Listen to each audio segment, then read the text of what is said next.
The alien queen's child darted behind me, clinging to the folds of my jacket as though I were the safest wall in a collapsing universe. Everyone in the crystalline hall seemed frozen, their elongated ears tilting with unreadable intent.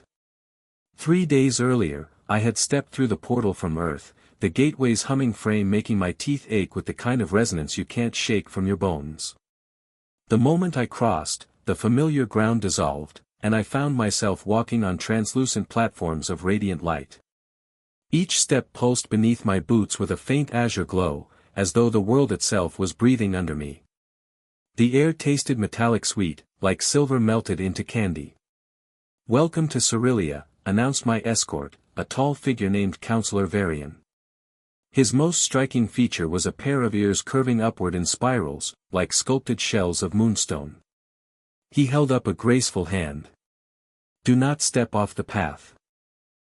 The stabilizers do not yet register human signatures. We'd rather not have our first ambassador plunge into the gardens."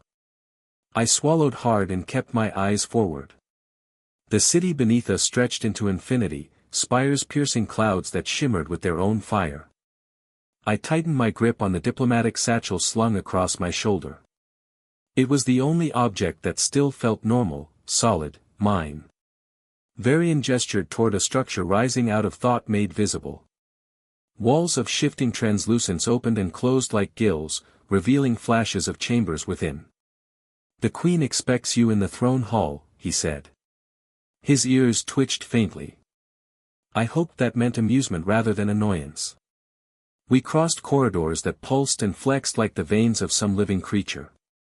At one point, a floating orb bobbed toward my face, scattering rainbows across my skin. I flinched, and instantly the floor rippled like water. For a heart-stopping second I was sinking. Until Varian's hand gripped my arm with surprising strength. "Relax," he said calmly. "The palace is greeting you. Think of it as an eager hound that hasn't learned boundaries." When the enormous doors of the throne chamber parted like quicksilver, I nearly forgot to breathe. The space was impossible, its ceiling lost in spiraling mists that shifted into fleeting constellations. Star maps, I realized, showing real-time positions of distant galaxies. At the center sat Queen Orlith, her throne more sculpture than seat, woven from shadow and light. Her ears were longer and more graceful than Varian's, glowing faintly in the chamber's shifting luminescence. Her skin shimmered a soft lavender hue, glowing like dawn spilled over amethyst seas. She was beautiful, yes, but not in the way of human standards. Hers was a beauty weighted with centuries of pain and patience. "Ambassador Renmark," she said, her voice carrying harmonics human throats could never manage. "You are smaller than I expected." "Your Majesty," I replied, bowing awkwardly. The briefings hadn't exactly covered bowing etiquette. "I assure you, I'm considered tall among humans." Something rippled through the chamber, laughter, though I couldn't tell whether it came from her or the palace itself. "Our knowledge of your kind," she said, "comes from the broadcasts that sometimes breach our quantum barriers. Your action heroes appear to stand taller than towers." "Hollywood exaggerates," I admitted. "I promise we don't all defeat alien invasions before breakfast." The Queen's lips curved. "A pity. Negotiations might be easier if you did."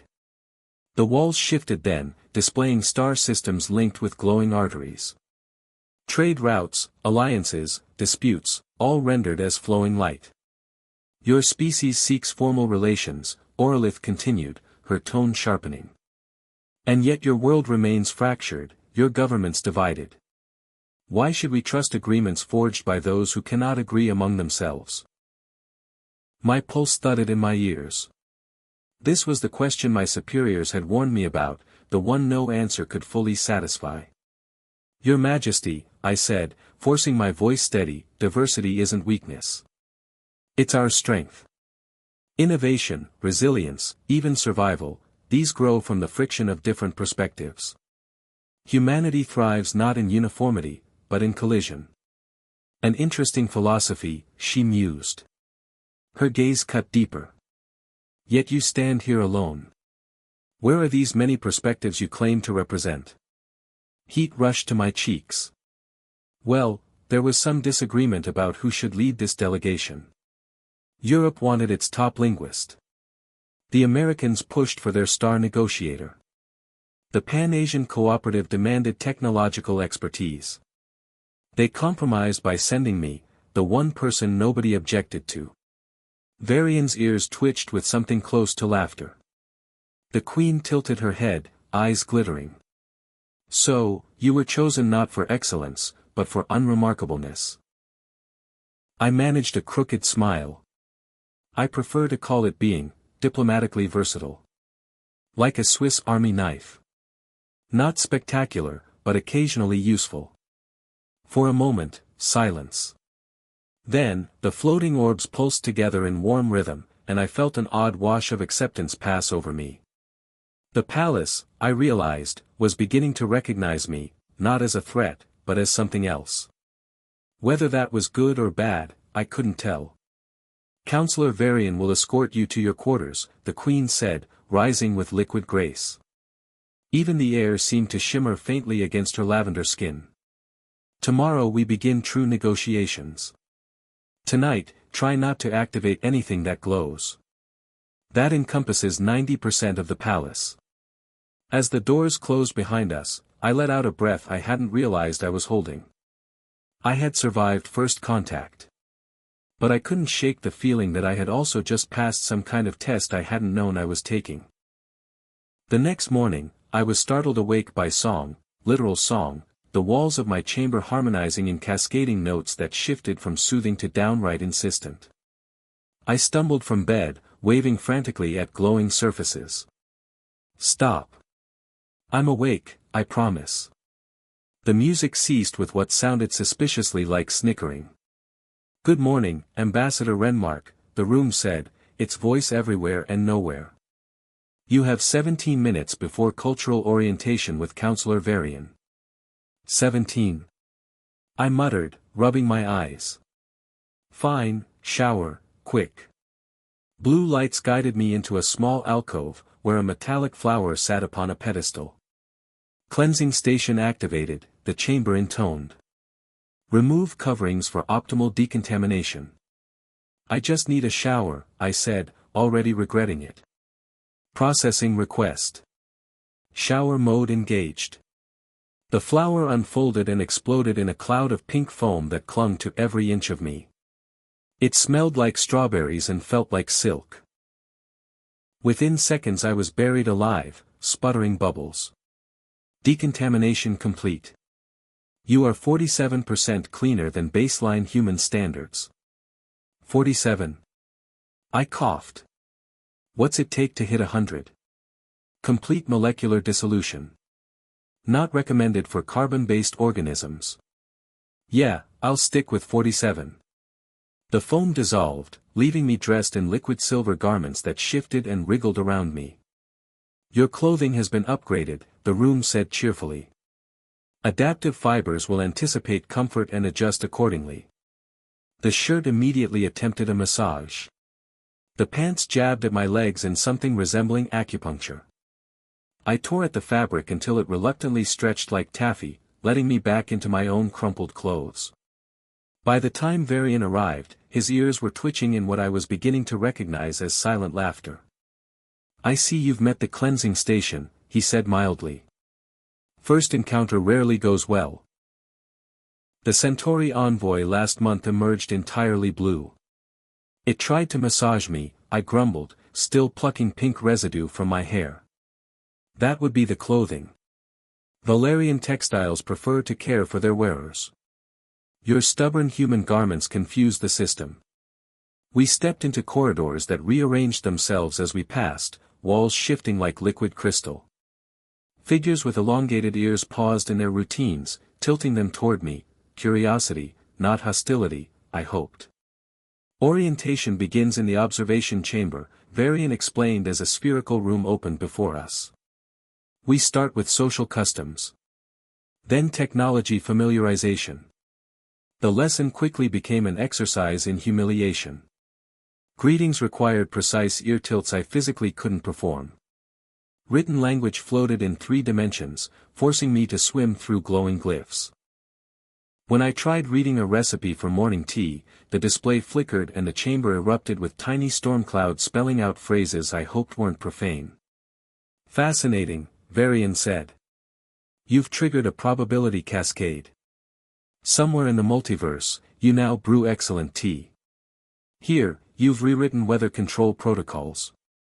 I watched rain drizzle sideways across the chamber. So, breakfast will be late. Varian's ears twitched again. Indeed. And somehow, despite the embarrassment, I found myself laughing. Because maybe, just maybe, my chaos was exactly what this palace needed. Lunch was supposed to be a simple affair. At least, that's what Counselor Varian had promised. But by the time I sat down in the Valerian dining hall, I was already infamous across the palace. Word of my foam shower disaster, the malfunctioning clothes that tried to massage me, and my accidental weather spell had spread with alarming speed. Wherever I walked, long ears tilted in my direction, quivering faintly with amusement. The dining hall glowed with hundreds of soft lights, each table shifting its hue to complement the mood of those seated there. Mine flickered uncertainly between orange and teal, like it couldn't quite decide what mood I was in. To be fair, neither could I. Valerian cuisine didn't help. The plate before me resembled shimmering liquid one moment and firm crystal the next. I forked a bite hesitantly. The flavor changed with every chew, first honey, then smoke, then something disturbingly like peanut butter. Varian's ears twitched in delight. Adaptive nutrition. It learns your preferences as you eat. It's learning I like sandwiches, I muttered, chewing carefully as the dish briefly decided to taste like seawater. I thought things couldn't get stranger. That's when the alarms began. A deep wail cut through the dining hall, discordant and wrong, the sound of a whale call twisted into panic. Instantly, the glowing walls turned crimson, pulsing like a wounded heart. Emergency protocols, the palace announced in a too cheerful tone. Remain calm while defensive measures engage. Defensive measures? I choked. Varian was already pulling me to my feet, his elongated ears flattened back against his head, an expression I now knew meant severe stress. Ambassador, we must move. Commander Drax has returned. The name meant nothing to me, but the look on his face told me it should. Who's Commander Drax? A separatist. He believes contact with other species will destroy our traditions. And he has brought a fleet. We raced through shifting corridors. The palace seemed alive with fear, its walls shivering, floors reshaping themselves into labyrinthine paths. Staff hurried past us with grim efficiency, their ears all tilted forward in a posture of high alert. The War Hall, Varian said breathlessly as we entered a vast sphere lined with holographic displays. At its center stood Queen Orlith, her lavender skin glowing faintly against the red emergency light. She was calm, poised, every movement measured. Ambassador Renmark, she said without turning, her voice steady even as enemy vessels swarmed across the tactical display. Your species has experience with asymmetric conflict, yes? Unfortunately, yes, I admitted, stepping closer. But my expertise is more, secondhand. History books. Movies. Entertainment, scoffed a new voice. I turned to see Admiral Serene, her ears scarred with deliberate slashes that marked her as a veteran. You learn warfare from stories. Sometimes stories are the best way to explore the impossible, I said quickly, forcing confidence I didn't feel. And right now, you need impossible. Serene's ears twitched skeptically. Commander Drax approaches with 47 ships. Each armed with disruptors designed to collapse our probability fields.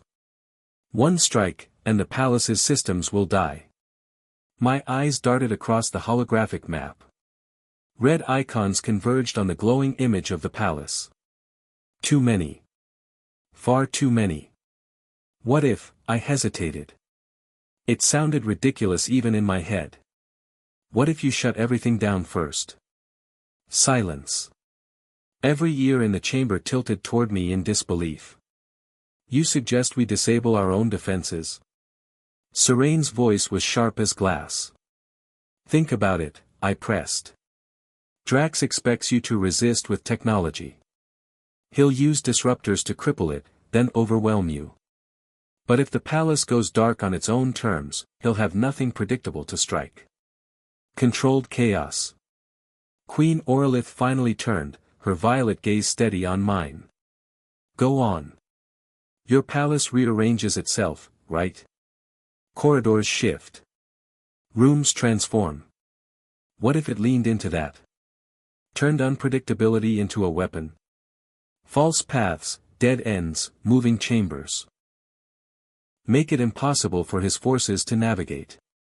Varian's ears twitched nervously. You want us to deliberately confuse the palace? That is, highly unorthodox. It's also very human, I said. We're experts at stumbling through confusion until it works in our favor. Admiral Serene studied me as if I were an experiment. Random system failures would indeed be impossible to counter. Exactly, I said. Fight disorder with disorder. Orlitha's expression was unreadable. She placed a hand on the glowing control surface. Palace, she said softly, initiate protocol of creative resistance. The walls shivered in answer. Lights flickered like laughter. Moments later, Drax's face filled the calm display, his ears deliberately shortened, his expression hard as stone. Queen Orlith. You contaminate our palace with alien presence. Surrender the human and renounce this reckless alliance. Do so, and I may allow you to keep your throne. The queen's ears angled forward with regal defiance. Her lavender skin caught the light like steel forged from dawn. Your timing is impeccable, Commander. My answer is unchanged. His eyes flickered with disdain. Then I will strip this palace to its bones. The transmission cut. Silence lingered, thick and heavy. I exhaled slowly. Well, I said, time to break things on purpose. The disruptors struck at noon. Every glowing surface in the palace went dark at once, plunging us into twilight. Holograms collapsed, walls froze mid-transformation, and the war hall became a hollow shell. Is this working? I asked nervously. Perhaps too well, Serene muttered, gripping a support beam as the floor lurched. Outside the windows, the crystalline gardens spun past at angles that made no sense. The palace is tumbling, I realized. Exploring its chaos, Queen Orlith confirmed, her voice calm even as alarms howled. Just as the ambassador suggested.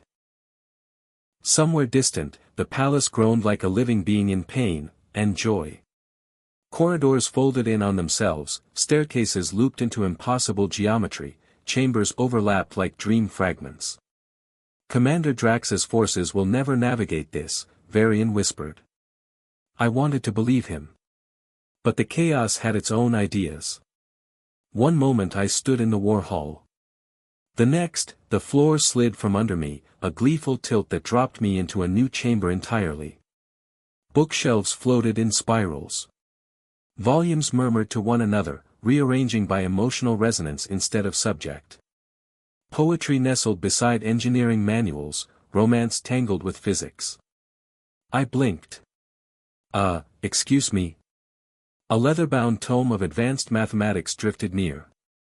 The throne room is currently reconsidering its purpose, it informed me. Might I recommend the kitchens? They maintain excellent morale. I rubbed my temples. Of course. The kitchens. Following glowing arrows that sprouted from the walls, I stumbled into the warm chaos of the palace kitchens, where staff calmly prepared food that changed flavor mid-bite. And there, waiting amid the shimmer of crystalline threads, was the queen's daughter. Princess Lyra. She was small, barely reaching my waist, her ears elongated almost to her shoulders, longer than anyone else I had seen, delicate yet commanding. Her skin was the same soft lavender as her mother's, glowing faintly in the shifting light. Her eyes were bright, curious, too old for 7 years and yet brimming with childlike wonder. "You're the human who makes the palace laugh," she said matter-of-factly. "Mother says you think in colors it's never seen before." I knelt instinctively, cross-legged on the glowing floor. The crystalline threads wove around me, cocooning me in a strange embrace. "I'm not sure that's a compliment," I admitted. "Oh, it is," Lyra said, her ears tilting forward in interest. "The palace gets bored with straight-line thinkers. You think in zigzags." The walls pulsed warmly, as if agreeing. For the first time since the alarms began, I felt hope spark inside me. Because maybe this lavender-skinned child, with her uncanny ears and impossible gift, was exactly what we needed to survive. The palace was laughing. Not politely, not quietly, its walls shook with rippling colors, its corridors folded in on themselves, and its staircases gleefully refused to obey geometry. To the invading soldiers, it must have felt like charging headfirst into a fever dream. But the laughter didn't last. Lyra's elongated ears twitched, shifting position with eerie precision. She tilted her lavender face toward me, her young features suddenly serious. "They're close. 12 soldiers on this level. They don't think like the others. Their minds are sharp edges, cold, like knives." I felt a chill crawl my spine. "And you can hear them?" Her small hand found mine, warm and surprisingly steady. "The palace whispers to me. It tells me where they are." Before I could respond, the walls at the chamber's entrance dilated open, reshaping like liquid metal.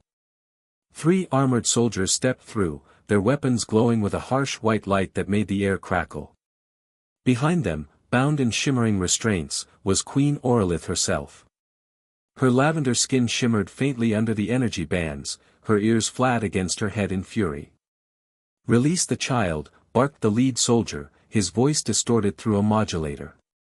"Commander Drax demands the air." Lyra pressed closer to me, small fingers digging into my sleeve. My heart thudded in my chest, but somehow my voice came out steady. "The princess stays where she is. This is a diplomatic facility.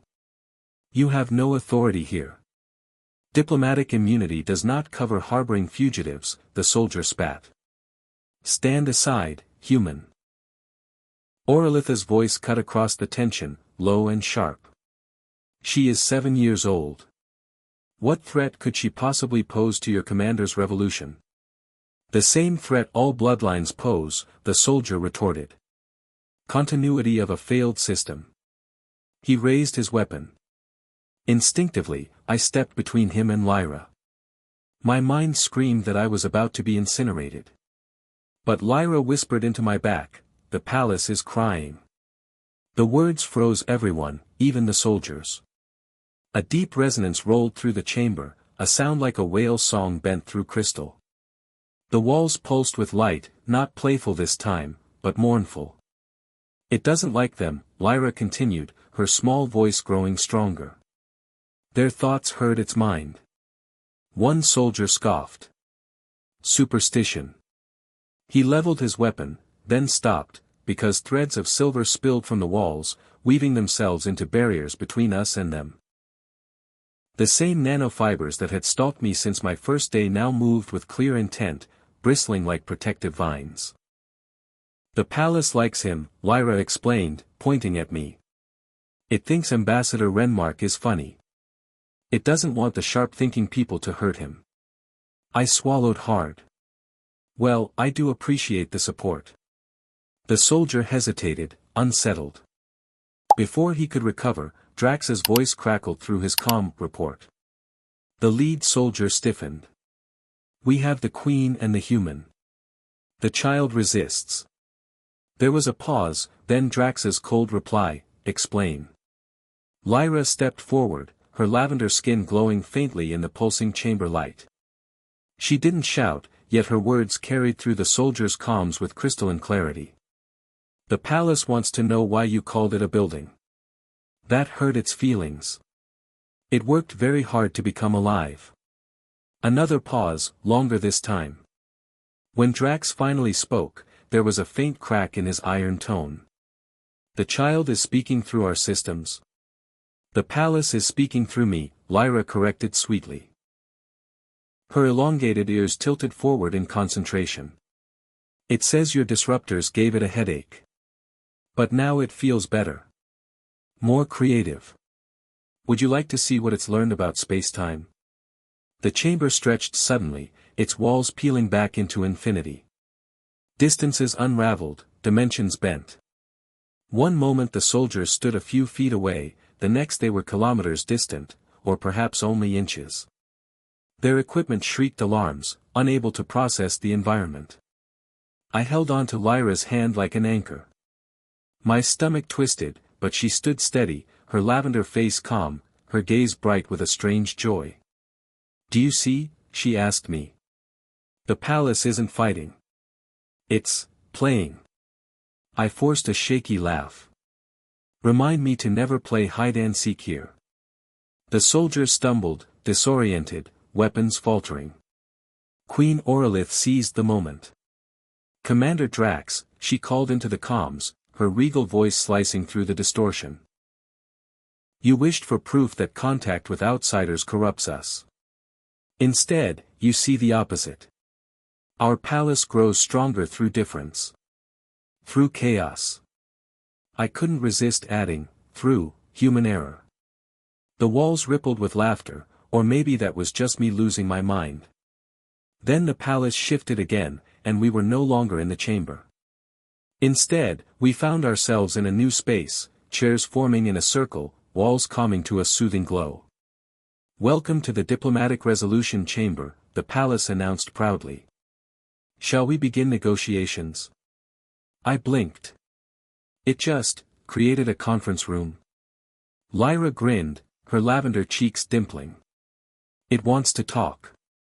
Moments later, Drax himself appeared on the opposite side of the circle.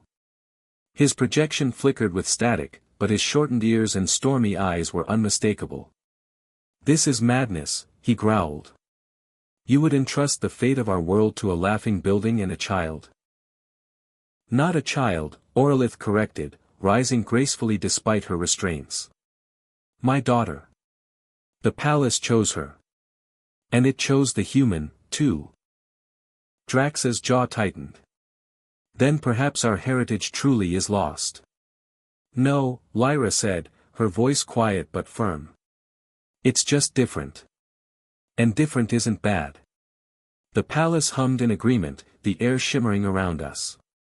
I glanced at the lavender-skinned princess beside me, no taller than my chest, her elongated ears trembling with determination. She looked impossibly small. And yet, in that moment, she was the strongest person in the room. Commander Drax's projection flickered in the diplomatic resolution chamber, his face twisted in frustration. The circle of seats seemed almost mocking, especially when one chair stretched out a crystalline arm to pat him gently on the shoulder before offering him tea. He recoiled as though burned. This is not diplomacy, he spat. It is lunacy. A sentient palace, a foreigner who stumbles through mistakes, a child with ears too long for her age. His shortened ears tilted back sharply, an unmistakable gesture of rejection. This spectacle undermines everything Valeria stands for. Perhaps, Queen Orlith said, her lavender skin glowing softly against the chamber's bioluminescent walls, you misunderstand what Valeria truly stands for. Drax sneered. Our traditions are fragile. Contact with outsiders will shatter them. Before I could respond, Lyra slid down from her crystalline perch and marched toward him, her small lavender hands clenched in determination. The palace says you're wrong, she announced. It says you've already changed because of outsiders. Drax barked a laugh. Nonsense. But Admiral Serene entered then, her scarred ears quivering with suppressed amusement. Not nonsense. Truth.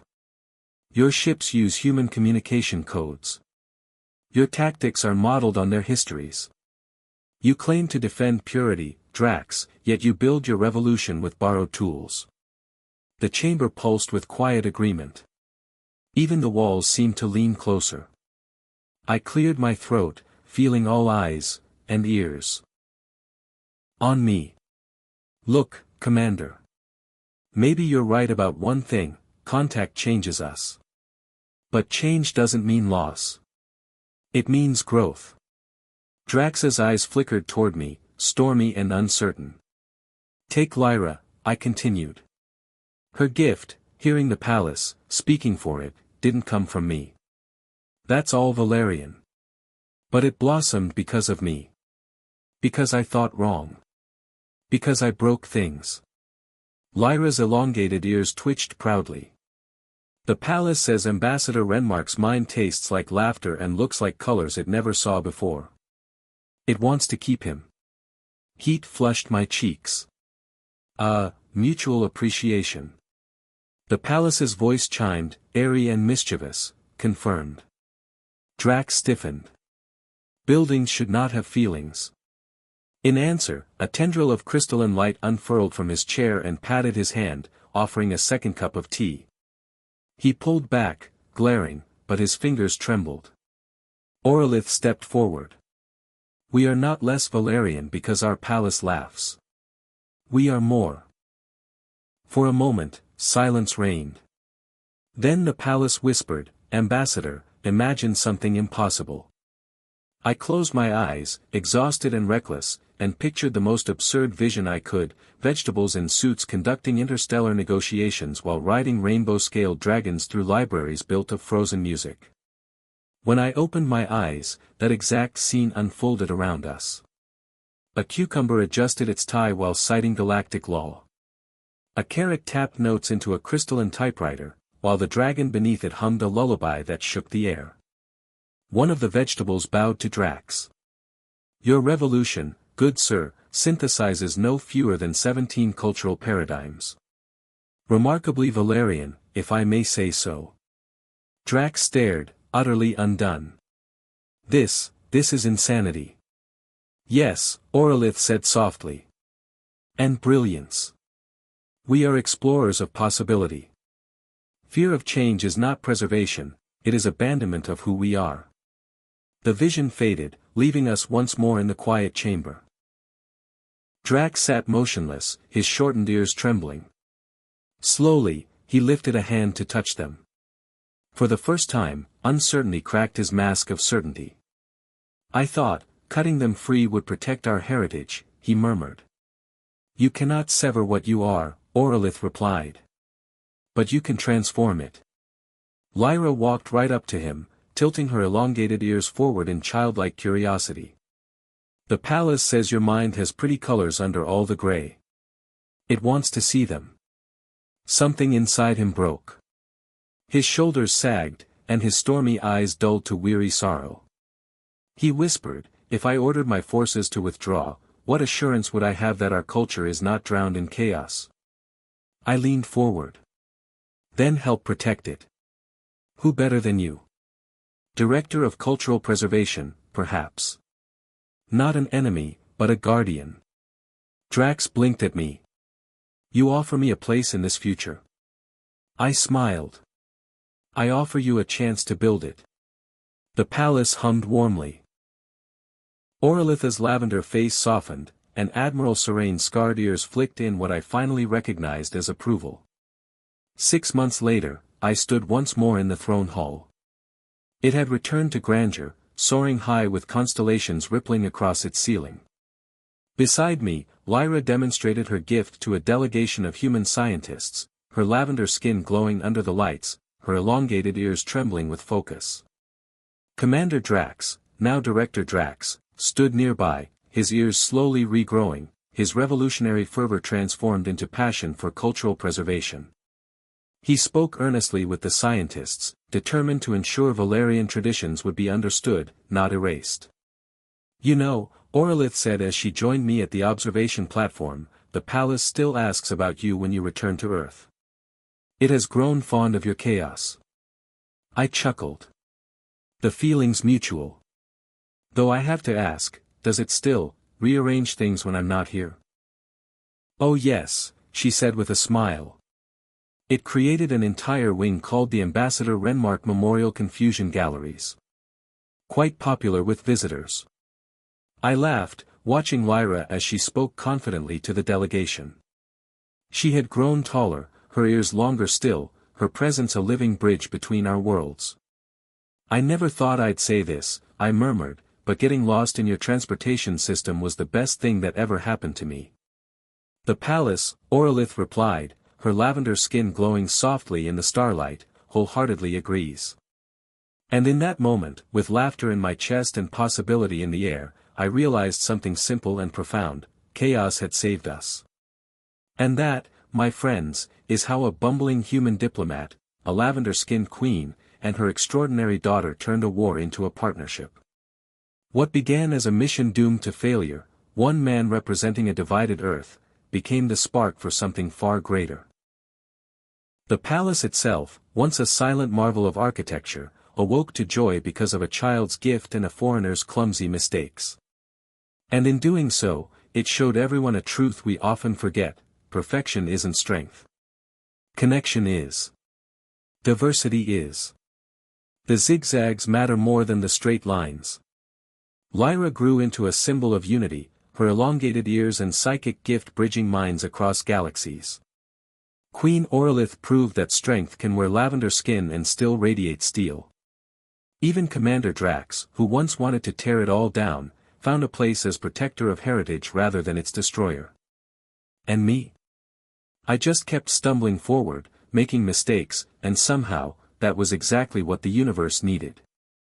If you've enjoyed this journey through chaos, laughter, and lavender starlight, don't forget to subscribe for more stories that twist the ordinary into the extraordinary. Like the video if you believe in the power of difference, and share it with a friend who loves science fiction as much as you do. Because stories, like people, grow stronger when we pass them along. Until next time, may your chaos always lead somewhere wonderful.